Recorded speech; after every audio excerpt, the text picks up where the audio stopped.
маған просто сұрап жатырмын, қызық. Иә, қазір айтып болайын, соны айтамын. Содан айтамын. Қара, бірінші сен әрбір сөзіңе Алла айтты.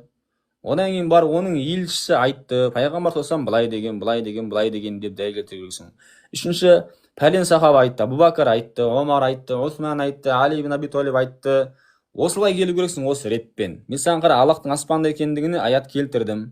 Енді хадис келтірейін саған. Жария, хадис жария. Аллах қайда деген кезде Пайғамбар саллаллаху күн әйел Аллах аспанда деді. Пайғамбар саллаллаху ол кісіні жоққа шығарған жоқ, өтірікке шығарған жоқ, дұрыс емес адасушылық деген жоқ. Керісінше мен кіммін деді, пайғамбарсың деді, сен мұъминасың деді. Басқа да нұсқасы бар ғой ол хадистің. Иә, жарайды, оны қояйық. Басқа хадис алып келе қояйын. Пайғамбар саллаллаху бір бай кісілерге алтыннан бір сыйлықтар таратады. Сол кезде бір кедей сахабалар недовольный болған кезде Пайғамбар саллаллаху мынандай сөз айтқан. Бұхари, Муслимде келеді екеуі. Әла тәъманунани, маған сенім арта алмай қалдыңдар ма? Ана амину ман фис сама деген. Мен аспандағының сенім артқан адаммын ғой деген. Міне хадис саған. Үшінші хадис: Ирхаму ман фил арды, ирхамку ман фис сама. Жер бетіндегілерге мейірімді болыңдар, аспандағы Алла Тағала сендерге мейірімді болады деген. Үш хадис келтірдім. Сахабалардың сөзінен келтірейін. Абу Бәкір радиаллаху анху пайғамбар қайтыс болған кезде не деп айтады? Кім Мұхаммедке сыйынған болса, ол қайтыс болды, өлді Мұхаммед дейді. Ал кім Аллахқа сыйынған болса, Аллаху фис сама, Аллах аспанда, ла ямут, өлмейді деп айтқан. Абу Бәкірдің ақидасы вахабистердің ақидасы болып шықты ғой. Абу Бәкір вахабис екен. Омарды қазір вахабис қыламыз қазір. Омар радиаллаху анху бір күні көшеде келе жатса, халифат заманында бір әйел адам шығады, кемпір адам алдынан. Қатты уағыздар айтады Омарға. Омар басын салбыратып үндемей тыңдап тұрады.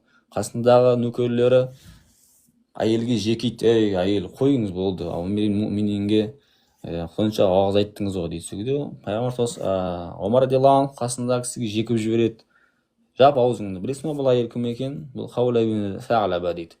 Бұл әйелдің дейді Аллах Тағала күйеуіне қатысты пайғамбарға шағымданып келген кезде оның айтқан шағымын Аллах Тағала мин фауқи саб'a самауат, 7 аспанның үстінен естіген, тыңдаған Аллах Тағала оның жағын. Мен қалайша оның сөзін естімейін деп айтқан. Міне Омар радиаллаху анху вахабис болып шықты. Айша анамызға осы қиссаның жалғасы. Айша анамыз не дейді? Бір бөлмеде отырмыз дейді. Хаула бин Сағлаба келіп, күйеуіне қатысты шағымын айтып жатыр пайғамбарға. Мен оның бір сөзін естісем, бір сөзін естіп жатқан жоқпын дейді. Бүкіл дауыстарды қамтыған Аллах Тағала кемшіліктен пәк. Аллах Тағала дейді, 7 аспанның үстінен мен фауқи саб'a самауат, оның даусын айтқан шағымын естіді деген. Құранда قد سمع الله قول التي تجادلك في زوجها, күйеуіне қатысты сенімен айтысып тартысып атқан әйелдің Аллах сөзін естіді деп айтқан аят түскен Мүжадала сүресінің. Пайғамбардың әйелі тағы бір әйелі, Пайғамбар саллаллаху тағы бір әйелі. Зайнаб бин Жахш не деп айтады? Қалған әйелдердің алдында мақтанатын болған: сендерді әкелерің, ағаларың, туысқандарың берді пайғамбарға. Ал мені дейді, мен фауқи саб'a самауат, 7 аспанның үстіндегі Алла Тағала менің некемді қиды. Менің уәлиім Алла деп айтқан. Ал енді мен кім вахабис? Осы жерде тоқтаңызшы. Жаңа сіз көптеген хадистер алып қойып жатсыз да. Өтірікті кәдімгідей қосып жатсыз ғой. Мысалы, Абу Бәкір радиаллаху анхудың сөзінен бастап тексеріп жатырмын да. Бұхари 36-67. Мән фис сама ла ямут. Ондай фис сама деген мүлде ондай сахих хадисте сөз жоқ қой. Ол Ибн Қайимның комментариясында бар. Бұхариді ғана оқып неге айтып жатсың? Бұхариден басқа хадис жинақ жоқ. Бұхариде де, Муслимде де жарайды. Басқа күтіп ситта любой білмеймін енді. Келтіріңіз. Күтіп ситтан атын айтып берші, Apple user. Бұхари, Муслим екеуі кетті ал. Қалған 4-еуін айт. Жарайды. Қайдан оқыдыңыз фис сама? Аспандағы Алла өлмейді деп Абу Бәкір радиаллаху анхудың айтқан. Содан бастап тексерейік. Потому что көп өтіріктер кетіп қалып жатыр да сіздің айтқан сөздеріңізде. Жауап жауап. Соңында да айтқаныңыз Зайнаб бин Жахштың, Алла Тағала разы болсын ол кісіге, аспандағы менің некемді қиды емес, аспанда менің некем қиылды деп айтқан да ол кісі. Сіз аспандағы Алла некемді қиды деп кәдімгідей өзіңіздің неңізге арабшасын алып кел. Арабшасын алып кел. арабшасын жарайды айтсаңшы, сол нені оқиық жаңағы. Маған жауап атсың, мен өтірік Сөзінен шығып атсың қазір. Мені өтірік шығылып атсың. Жарайды, Алла разиаллаху анху. Мен саған арабшасын қазір просто мүмкіншілік болмайды менде, бірақ телефон қазір саған арабшасын әкеліп берейін десем. Қазір Google дамыған заман ғой, ол болады тексеруге. Ертең қосыл Apple user. Мен саған арабшасын көрсетем оригинал. Қайтасың ба арабшасын көрсетсем? Сәлафтардың ақидасын айтасың ба? Аллах аспанда, аршыда деп айтасың ба? Мен онсыз да сәлафтардың ақидасындамын, ақи. Сен сәлафтардың ақидасында емессің сен. Сәлафтардың бәрін мойындаймын. оқымағансың. Шындық осы Apple user. Енді сен сұрағыңды қой, бағана не сұрақ қойып ең? Жарайды. Аспан мақлұқ па? Аспан жаратылған. Жаратылған. Сонда жаратылған нәрсенің ішіне кіріп кетті деп отырсыз, Алла тағала. Кім айтты саған аспанның ішінде деп? Жарайды, аспанның қай жерінде? Аспанда деген аспанның іші емес, қай жері жарайды? Жеті аспанның үстінде теңіз бар. Аспанның үстінде теңіз бар. Теңіздің үстінде аршы бар. Аршының үстінде Аллах тағала. То есть аспанның үстінде емес, аршының үстінде, Аршының үстінде, аспанның үстінде. Аспанда деп айтсаң да, аршыда деп айтсаң да, просто научный цельде сұрап жатырмын да, қызық болып жатыр. Сіздің түсінігіңізде Алла тағаланың прям асты жағында әлем, Сен өзі кайфиятына кіріп жатсың сен. Сен айттың бағана, истава маалум, кайфия ғойру маджхул дедің. Сен аспан домалақ па, төрт Сіз уже кайфиятына кіріп қойдыңыз ғой, аршының жоғарысында деп. Пайғамбар айтты ғой, болды. Пайғамбар айтқан жерде тоқтаймыз ғой біз. Аршы мынандай, аршы төрт бұрышты, аршының үстіне Аллах тағала деп айтқан жоқпын ғой. Аршының төрт бұрышты ма, бес бұрышты ма, біз білмейміз. Аршының қандай екен білмейміз. Даже аршының сен қандай екен білмейсің. То, что Аллах туралы. Жибрилдің қандай екен білмейсің сен.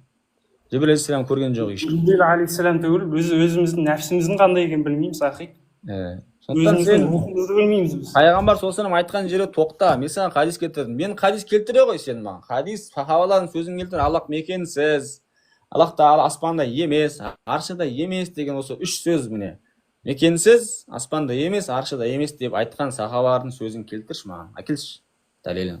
Жоқ қой, даже өтірік хадисте жоқ Apple user. Көзіңді ашшы кішкене. Имам айтса болды, муфти айтса болды, хақ деген сөз. Жоқ, маған муфтидің оған маған шындық болса болды. Шындық болса қайт. Mesela ертең қосылшы эфирге, давай келсек. Сағат мен бар ғой, сағат 10-дарда ма, 10 жарымдарда ма қосылайын эфирге, 10-дарда примерно құптаннан кейін. Мен саған дайындап қоям арабшасын. Міне мынандай Ибн Әби Шейбаның Мусаннафында келеді. Байхақидің Шуабул иманында келеді. Ибн Хузеймин китабы Тауқидында келеді. Бухаридің Хулфу Афал ибадында келеді. Имам Ахмадтың ұлы Абдулланың китабы Суннасында келеді деп саған. Бүкіл иснады менен источнигін айтып беремін. Қайтасың ба Apple user? Өзіңмен шын бол. Өзіңмен шынайы бол. Қайтасың ғой? Нәрсеге қайтады деп тұрсыз. Аллах аспанда, аршыда деп айтасың. Сәлафтар, сахабалар айтқандай. Алла тағала өзінің қалай сипаттады, мен бәріне иман келтірдім. Аллах тағала өзін аспандамын деді. Аспанда мұқтаж деген сөз емес қой. Аллах тағала мұқтажсыз, бірақ аспанда болды. Мен аспандамын демеді, тағы да өтірік айтып жатсыз. Просто фиссама деген аяттарды келтіріп, сіз тағы да философствовать етіп жатсыз. Аллах мен аспандамын деді деп жатсыз. Кән ондай аят жоқ қой. Аспандағының сендерді жұтып жіберуден қорықпайсыңдар ма, жаза жіберуден қорықпайсыңдар ма деп сондай аяттар келді бұл жерде. Неге сөзге жабысып қала бересің? Жоқ, енді сіз бұл жерде Алла тағала туралы кетіп жатқанда, қалай сөзге жабыспайсыз? Мен саған Аллах мен аспандамын дейтін тура сондай мағынада аят бар деген жоқпын ғой. Ондай аят жоқ екенін білеміз. Именно сіз қалай сол нәрсеге сеніп отырсыз онда? Сіз фиссама деген сондай спорный аяттарды, муташабих аяттарды алып, соны ақидаңызға негіз қылып алып отырсыз. Аллах мекенсіз деген аят келтірші. Аллах мекенсіз, аршыда емес, аспанда емес деген аят келтірші. Мекен бұл мақлуқтардың сипаты ғой. Жисім мекен алады ғой, жисім мекен. Философияға кетіп қалдың сен. Философия емес бұл. Мекен деген нәрсе бар ғой. Мекен деген нәрсе ол ұғым, бір ұғым. Бұл ұғым мағынауи нәрсе, бізге қатысты мағынауи нәрсе ол, Аллахқа емес. Сіз Аллахқа қатыстырып қоймаңыз ол нәрсені. мекен деген нәрсе Мекен деген ограничен деген нәрсе ғой. Мысалы жисім бір жерде бітіп қалады да уже келесі жерге өтпейді. Пространствоны алып отырады. Аристотель мен Птоломейдің Жоқ, бұл Аристотель Птоломей емес. Бүкіл сәләфтардың ақидасы, біле білсеңіз. ана Имам Ғазали. Фахр Розидің ақидасына кетіп жатсыз сен. Птоломей Аристотельді өзіне ұстаз тұтқан. Жоқ. Енді қара, мекен деген нәрсе бар ғой, жаратылыс дедің ғой, иә? Иә, мақлұқ қой. Өзіңіз де айттыңыз ғой, аспан мақлұқ дедіңіз. Енді қара. Аллах аспанда дедіңіз. Ең бірінші жаратылыс не? Ең бірінші жаратылыс. Қалам деп келеді, су деп келеді. Ол маңызды емес қой енді. Аллах ең бірінші жаратылыс арш. Қалам бола қойсын, арш бола қойсын. Мекені бар ма аршының? Мекені бар. Ограничен. Ол мақлұқ. Бұл бірінші жаратылды ғой, мекен жоқ еді ғой. Мекен ол уже пространство алып тұр ғой. Қалай мақлұқ қой ол болды ғой. Ол ограничен. Сіз ең бірінші жаратылған жаратылыс арш ғой, мекен жаратылған жоқ еді ол, мекен жоқ еді ғой әлі. Мекен деген ұғым ғой ол, ұғым, понятие. Келістің ба енді? Конечно, келістім. Ол бізге қатысты, мақлұққа қатысты ұғым, халиққа емес. Жаратушыға ұғымдарды енді дұрыс келатсың енді. Енді келістік енді. Мекен деген ол бір жаратылатындай нәрсе емес, ол бір нәрсенің атауы болған. Ол бір ұғым. Мақлұқтың свойствосы ғой, мақлұқ жаратылды, ол уже мекен алады автоматически. Любой нәрсе. Сен қазір бар ғой, бүйтіп сұрақ қоясың маған. Ал аршы жаратылмай тұрып, Аллах қайда еді деп сұрақ қоясың. Мен айтам, Аллах қайда еді деген сұрақ сам по себе абсурд. Сен қайда еді деген бар ғой, сен қайда деген сұрақты бар ғой, Аллахқа қатысты қоймау керексің. Сен хақың жоқ, сен ақидаң бойынша Аллахқа қатысты қайда деп сұрақ қоймау керексің. Бидаға ғой, имам Малик айтқан ғой. Өз-өзіңе қарсы шығып кетіп жатсың сен. Жоқ, мен өзіме қарсы сізге просто дәлел ретінде айтып қойып жатырмын ол сұрақтарды ше. Жарайды, бұл философия бітпейді, Apple user, дәлел керек, дәлел. Біз бұл нәрсені көзіміз көрген жоқ, Аллах Тағаланың аршында көзіміз көрген жоқ. Біз пайғамбар саллаллаху не хабар берді, сонымен шектелеміз болды. Енді пайғамбардан Аллах мекенсіз, Аллах Тағала аспанда емес, аршында